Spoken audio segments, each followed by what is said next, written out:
MBG di Cina itu tidak langsung jeblok di 1 tahun langsung bikin dapur SPPG-nya, langsung rekrut orangnya, langsung dikasih kaos kaki dan motor sisa korupsinya. Enggak dikasih kayak gitu, Bara, ya. Jadi MBG di Cina itu didasarkan pada riset dulu.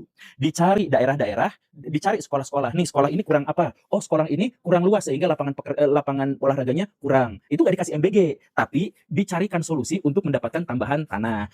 Sekolah ini apa masalahnya? Oh, sekolah ini masalahnya gurunya itu kurang profesional. Oh, dididik lagi. Nah, setiap sekolah itu didata penyakitnya Bara, ya. Penyakitnya apa? Nanti dicari obatnya apa. Nah, termasuk juga, oh di daerah sini orang-orangnya miskin. Oh ya udah kalau gitu dibikinkan di situ tuh MBG. Jadi MBG itu nggak untuk semua sekolah.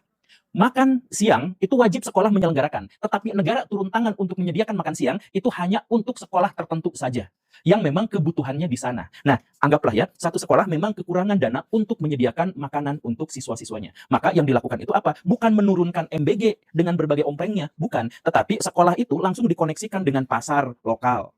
Nah, nanti si pasar itu, yuk kita join, kamu harus supply makanan ke kantin sekolah ini. Jadi sekolahnya dapat untung, pasarnya juga dapat untung. Atau kalau tidak ada pasar, di sini cari pengrajinnya, di sini cari industrinya, di sini cari apanya. Kalau memang benar-benar tidak ada, baru sekolah itu kemudian dikasih sejumlah anggaran untuk bisa menyelenggarakan makan bergizi gratis buat anak-anaknya. Begitu. Jadi nggak semua dikasih. Kan kalau di Indonesia, saya mohon maaf ya, ada sekolah Cina sipit-sipit, parinter, berprestasi, keluar masuk mobil Alphard untuk antar jemput anak-anaknya, dikasih MBG.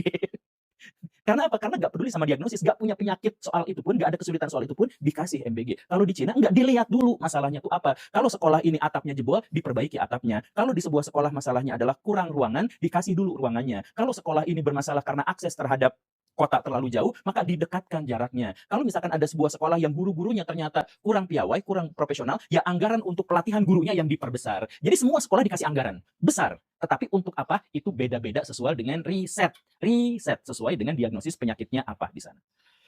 Dan itu tuh terpadu. Setelah dapat makanan misalkan, nah sisa makanannya itu juga harus diberikan kepada industri yang harus ditumbuhkan di satu kawasan. Jadi misalkan di satu kawasan itu ada sekolah yang butuh MBG. Nah di situ tuh kan pasti ada peternakan. Nah sisa sampah makanannya itu tidak boleh dibuang. Di situ diolah. Sisa makanannya, minyaknya diambil untuk jadi bahan tertentu. Sisa makanan diambil untuk jadi bahan pakan ternak atau untuk jadi pupuk. Pupuknya itu dan pakan ternaknya itu diberikan kepada peternakan ayam dan pertanian di daerah situ yang nanti akan menghasilkan makanan atau bahan makanan untuk sekolah itu. Jadi itu sudah sistematis. Jadi Baraya mikirnya tuh nggak membuang anggaran dengan bikin mobil, beli mobil, kemudian bikin dapurnya di satu. Nggak kayak gitu.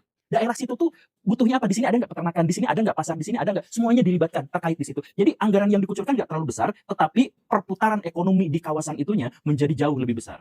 Hebat kan? Hebat. Itu MBG-nya Cina. Sekali lagi ya,